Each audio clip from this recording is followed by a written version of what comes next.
গতকালকে আমাদের এই খামারে একটা দুর্ঘটনা ঘটেছে, যার কারণে আমাদের কিছু হাঁস ক্ষতিগ্রস্ত হয়েছে এবং পুরো খামারটাতে কিছু সমস্যা আমরা ফেস করছি। তার জন্য আমরা আজকে কি পদক্ষেপ গ্রহণ করেছি আপনাদের সঙ্গে শেয়ার করব এবং সমস্যাটা কী ছিল, আপনারা এই সমস্যা কিভাবে মোকাবেলা করবেন কিংবা এই ধরনের সমস্যা হলে আপনারা কিভাবে গুরুত্বপূর্ণ কাজগুলো সঠিকভাবে করতে পারবেন সেই বিষয়ে অবশ্যই আলোচনা করবো। আসসালামু আলাইকুম প্রিয় খামারি ভাই বোনেরা, আশা করছি সবাই ভালো আছেন।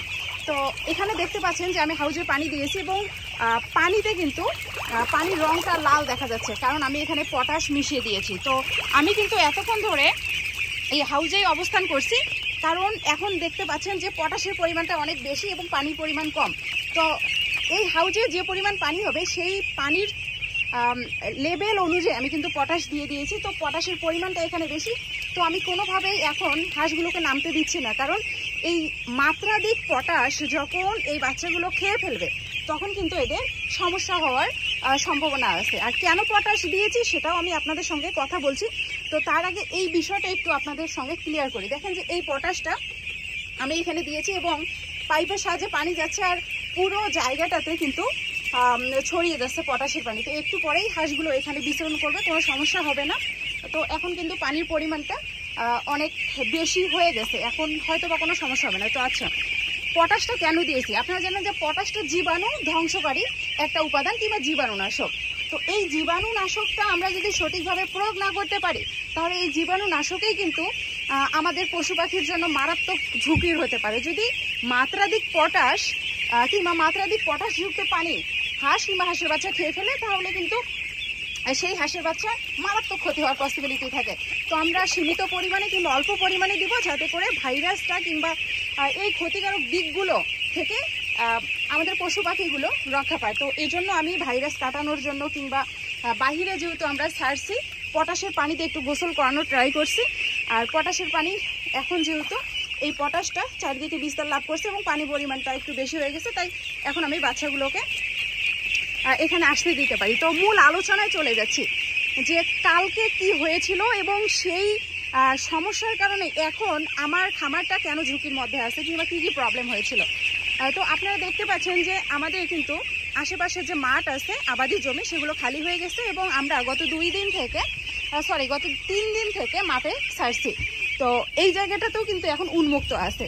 তো মাঠে ছাড়ার পর যখন রোদ উঠে যায়, আপনারা জানেন যে যখন রোদ উঠে যায় মাঠে যেহেতু পানি নাই কিংবা অল্প পরিমাণে পানি আছে, মাঠের পানি গরম হয়ে যায়। তো এই অবস্থায় আমরা কিন্তু কোনোভাবে হাঁসগুলোকে রাখি না, আমরা তুলে ফেলি।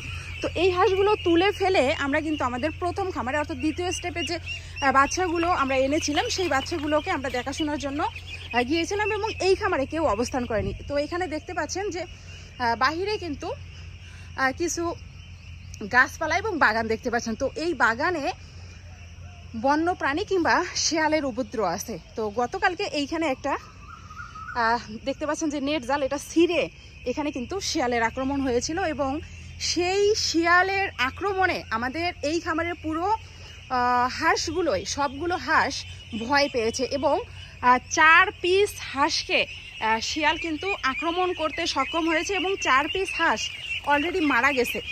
শুধু 4 পিস হাঁস মারাই যায়নি, যে হাঁসগুলো জীবিত আছে কিংবা যে হাঁসগুলো এখানে অবস্থান করছিল প্রত্যেকটা হাঁস ভয় পেয়েছে এবং ভয় পাওয়ার কারণে আজকে আমি যে প্রবলেমটা দেখতে পেলাম যে 4 পিস হাঁস মারা গেছে সেটা তো মারাই গেছে, আর যেগুলো সুস্থ ছিল কিংবা যেগুলো এখানে স্টে করছিল সেগুলো কিন্তু ভয় পেয়েছে। ভয় পাওয়ার কারণে একটা হাঁস আজকে কিন্তু ঝিম ধরে বসেছিল। তো ঝিম ধরে বসে থাকার কারণে আমি হাঁসটাকে হাত দিয়ে ধরি এবং ধরার পরে দেখি গায়ে প্রচণ্ড জ্বর। তো হঠাৎ করে আসলে আমার মনে ছিল না যে কালকে বন্যপ্রাণীর আক্রমণ ছিল।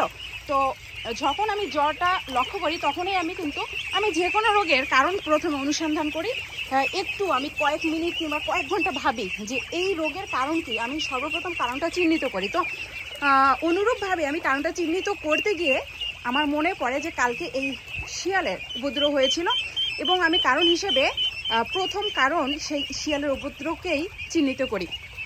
তো প্রচণ্ড যেহেতু জ্বর, একটা হাঁসের প্রচণ্ড জ্বর, তো আমি তখন রিয়েলাইজ করি যে একটা হাঁস যেহেতু প্রচণ্ড জ্বরে আক্রান্ত, হয়তোবা এই হাঁসটা বেশি ভয় পেয়েছে কিংবা একে হয়তোবা অ্যাটাক করেছে, কিন্তু বাকি হাঁসগুলো কি সুস্থ আছে কিংবা বাকি হাঁসগুলো কি অসুস্থ হওয়ার সম্ভাবনা নাই? অবশ্যই আছে, কারণ বাকি হাঁসগুলো কিন্তু এখানে স্টে করছিল। তাই আমি পুরো খামারে আজকে কিছু সতর্কতা অবলম্বন করলাম, কারণ সবগুলো হাঁসের জ্বর হতে পারে।